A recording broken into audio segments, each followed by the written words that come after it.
Hey, remember my voice. 2 years I'm like a champion, inshallah. So how are you feeling with your first UFC win? Как ты чувствуешь по поводу твоего первого выигрыша в UFC? Я чувствую себя очень хорошо, усердно готовился к этому бою. Утром, вечером вообще пахал, даже 4 раза бывал тренировок в день.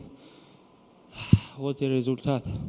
I feel really great about it. I worked really hard to prepare for this. In the morning, at night, sometimes 4 times a day. So now you see the result. And you talked a little bit about it on the air, about the travel from your country here. Can you talk to me a little bit about that? Sounds like you were saying 25 hours. Ты чуть-чуть сказал в октагоне насчет того, что сюда очень долго лететь. Ты говорил 25 часов. Можешь чуть-чуть об этом проговорить? Ну да, моя страна 25 часов далеко с Америки, еще с пересадками. Я вот 16-17 часов разница. Я прилетаю сюда молодой, тренируюсь. Хочу прославить свою родину далеко от дома, от родителей, от всех. В мои годы мои ровесники гуляют каждый день, а я, можно сказать, в год 2 месяца дома бываю, и все. Всегда в сборах в других странах. Yeah, my country is about 25 hours away by travel, so it takes about 25 hours to get here, and you have to switch a couple planes. There's a 16-hour time difference. I'm young, I'm hungry, I want to make sure to make my country famous, and I'm only 22. Usually people that are my age in my country, they're partying every day, and I'm away from my home, I'm training. I only see my family for about 2 months out of the year. Other than that, I'm here, and this is what I do. Can you talk to me a little bit about who is the first person you're going to call to celebrate this back home? Скажи, пожалуйста, кто первый человек, которому ты позвонишь, чтобы отпраздновать твою победу? Я позвоню отцу, маме. Я очень сильно соскучился по них. 3,5 месяца уже не видел их. Мои племянники, маленькие все. Моя мама за 10 дней до моего боя, я сажусь на жесткую диету, она тоже ничего не кушает. Клянусь, каждый день звоню, она плачет, то, что ты голодный. И я сейчас. И позавчера у него был день рождения. Я хочу посвятить это бой ей. Сейчас позвоните. I'll call my parents, I'll call my mom and my dad. I really missed them. I haven't seen them in 3.5 months. My mom, just like me, about 10 days before the fight, I sit on a diet. I don't eat anymore. She doesn't eat either, and she calls me every day in solidarity, and she cries because she says, "Oh, you must be so hungry, my boy." So I can't wait to call her. I also miss my nephews. I can't wait to talk to them. And also my brother had his birthday last week, so I want to call my brother and make sure to talk to him as well. Oh, my mom's birthday was a week ago. Does she watch your fights, or is she not? Is it too uncomfortable for her to watch? Она смотрит бои, или для нее это очень страшно? Она каждый день перед моим боем пьет лекарства, чтобы уснуть. Потом говорят, просыпайся, Нурулло выиграл. Right before I go to fight, she drinks some sort of medicine to make her fall asleep because she can't take it. And then when I win, they wake her up and they say, "Hey, wake up, Nurullo won." And you mentioned also on the broadcast, it was hard for us to understand back here, something about getting married. Are you getting married? Is that what you were saying? И ты что-то еще сказал, мы не очень поняли насчет свадьбы, что если ты победишь, то ты женишься. Расскажи, пожалуйста. Мой отец позвонил, сказал, что Нурулло, если ты этот бой выиграешь, ты приедешь пожениться, потому что я отцу говорю, мне надо уже жениться. Он говорит, если выиграешь, то мы тебя поженим. Поэтому я сейчас позвоню, скажу обещание, я лечу жениться. My father said that if I win, then he'll allow me to get married because, hey, it's time for me to get married already. So my dad said, if you bring home the victory, we will get you married. So I'm going to call him, I'm going to tell him, hey, I won, so I'm coming home. You better marry me off. That's awesome. Can you talk to us a little bit about the bite or the alleged bite? What happened there? Расскажи, пожалуйста, что там насчет укуса? Что там был укус или не был укуса? О чем разговор? Укуса не было, потому что когда я головой его контролировал, он засунул свои пальцы мне в рот, вытащил, я хотел плюнуть его палец застрял в моих зубах, и он вот так из-за того, что, наверное, устал из-за этого так сделал. Почувствовал контроль горного орла. There was no bite. I was controlling him with my head, and he was trying to get me off by putting his hand in my mouth. So I was trying to spit his hand out, and as I was spitting it out, his finger caught one of my teeth. And so maybe he was tired, so he decided that way to kind of call that there was a bite, but there wasn't a bite. He just was tired because a young eagle was pressuring him. He felt the pressure of a young eagle. And it seemed like the people looking at the replay didn't see a bite as well, which is why you weren't disqualified or the fight stopped, but they still took a point. So do you feel like that was fair, that a point was still taken even though they couldn't prove that there was a bite? И те люди, судьи, которые смотрели на повторе, они тоже не видели, что был укус, но все равно у тебя забрали очко. Что ты по этому поводу скажешь? Это правильно или нет? Ну, я что могу сказать? Это судьи, я же не могу решить. Я выиграл, явно я выиграл доминирующий, чтобы вот таких потом мысли не было, что Нурулло так. Я шел по плану, даже без разницы было, 2 очка бы снял, 3. Я бы упорно шел бы, забрал бы свое. Yeah, but I made sure to dominate and make sure that not leave the decision in the hands of the judges because I can't control it. Whatever they decide, that's what's going to happen. But even if they take 1 point away, 2 points away, 3 points away, I did whatever I had to do to instill my game plan and keep pushing forward and dominantly take the victory.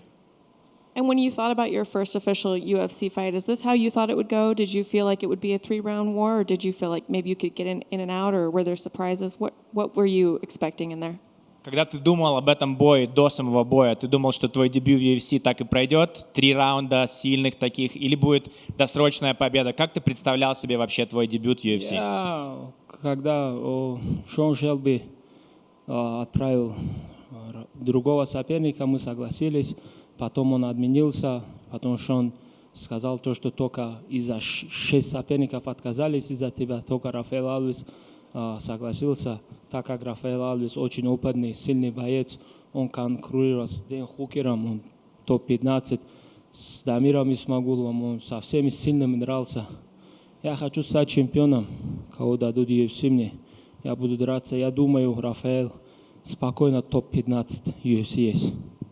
So when Sean Shelby told me that there was a different opponent, I said, okay, it doesn't matter. That's what it's going to be. He told me there was 6 different opponents that I was proposed to, and nobody wanted to fight me. And then when Alves said yes, that you knew that he was experienced, that he was ready, that he was going to bring me into a good fight. He fought some of the top contenders, top people in the division. He fought Dan Hooker, Damir Ismagulov. So he's a real G. He's really a serious opponent.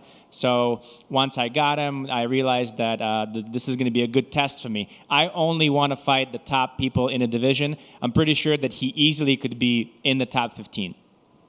Do you have a name in mind for your next fight? Есть ли у тебя имя, которое ты хочешь назвать на свой следующий бой? Нет, я сейчас хочу поехать отдохнуть, кого UFC дадут. Я буду готов после Рамадан месяца. Я готов, I'm ready. I'd like to go home. I don't really have a name. I'd like to go home and rest. I'll be ready for whoever UFC gives me. I want to celebrate Ramadan, and afterwards, I'll be ready for anybody. And my last question, on Twitter, a lot of people are making a comparison between you and Khabib, the way you guys look. Do you find that as a compliment? В Твиттере очень много людей сравнивают, так как ты и Кhabib, вы чуть-чуть похожи. Как для тебя это как комплимент для тебя, или ты не хочешь, чтобы были сравнения? Меня вообще везде, в любых странах путают. Я в торговых центрах захожу, там, в странах, в Америке, маленькие детки подходят, Хабиб, можно сфоткаться? Я говорю, no, Хабиб, я Нурулло. Меня очень с ним путают. Но я не знаю, значит, Бог так создал. И стиль моего боя на него, говорят, похож. Тебя сравнивать с одним из великих чемпионов. Это приятно. Yeah, I mean, every time I go out somewhere in public, people confuse me for Khabib, whether it's in the mall somewhere or in the shopping center. I have little kids running up to me saying, hey, Khabib, can I take a photo with you? And I always tell them, I'm not Khabib, I'm Nurullo. But maybe that's God's will, that's the way God created us. And, if I'm getting compared to one of the best of all time, to one of the GOATs, then it's a good thing, of course. I'm happy with that. Thank you. Thank you. I know you were in the post-fight interview when they were talking. They flashed up the people on the screen. What did it mean to you to see all those people back home cheering you on, knowing it was so late or so early in the morning there? Когда ты давал интервью в «Октагоне», они быстренько опять показали вот этот вот стадион, там где-то такая куча народу. Что для тебя это значит, что в такое позднее время у тебя в стране такое количество людей тебя поддерживает? Ну, я первый боец UFC из Таджикистана. Это исторический день для моей страны. Если так сказать, то UFC должно обратить внимание очень большое на меня, потому что моя фанатская база больше, чем у некоторых чемпионов. I'm the first fighter from Tajikistan in the UFC. It's great that so many people support me, but if you think about it, UFC should really take notice to this. I'm a young guy from Tajikistan, and my fan base is bigger now already than some of the champions that are in the UFC now. And what's nice is that we get to learn things about Tajikistan that we didn't possibly know. Is arranged marriage still a big thing there? And do you get any sort of say in an arranged marriage? И мы какие-то вещи узнаем от тебя про Таджикистан. В этот момент того, что отец сказал, что он тебя поженит, там по договоренности люди женятся, да? Или ты какой-то имеешь в этом выбор, какую жену ты хочешь себе взять? Ну, если ты сам находишь, то родители идут там, сватаются. Если родители находят, ты пару месяцев с ней общаешься, если у вас все получится, то поженитесь. Right. So if you pick somebody yourself, then the parents go and they meet each other and they figure it out. But then if they're the ones who pick a wife for you, then you have about 2-3 months to kind of acquaint yourself. And if everything goes well, then you decide and you go get married. That's awesome. Well, good luck with that one. Speaking about your mom, how she eats little like you do, when does mom get the call and the okay to start eating? Is it after you weigh in, or when does she start eating like normal? Ты сказал, что вместе с тобой в солидарность мама перестает кушать за 10 дней до боя. А когда ты ей разрешаешь уже опять нормально кушать, когда ты взвесился и уже готов идти в бой, или когда? Не, я когда взвешиваюсь, она начинает уже плакать. Нурулло, что будет? Это ты выбрал такой спорт. И я когда бой выиграю, она мне говорит, я горжусь тобой, сын. То, что ты можешь нашу страну прославить в другой конце света. Они все рады за меня. Yeah, when I go to weigh in, she actually cries because she sees how skinny I am, and she says, "Why did you pick this type of sport where you can't eat?" And then afterwards, when I win, of course, she supports me and she calls me and she says, "I'm so proud of you because you're able to bring our country to the entire world arena to make us famous in the entire world." And last question, I guess it's sort of related to eating. You fought at welterweight in the past. This fight was at lightweight. Is lightweight your home, or is there a possibility of going between the two different weight classes? И последний вопрос насчет того, что раньше в весовой категории ты дрался на одну весовую категорию выше, 170, сейчас это было 155, легкий вес. Какой все-таки для тебя вес? Или ты будешь между этими двумя весами работать? Ну, я буду готов, если 170 тоже даст мне замена там, то, что мало времени будет, я в любое время 170 тоже готов выступить. I'm ready to be an alternate for somebody in 170. I mean, I'm going to be ready for whatever. If the UFC says that there's not enough time and would like for you to come in and do the welterweight, then that's what I'll do. I'll be ready for whatever. Congrats on the victory. Thank you, guys.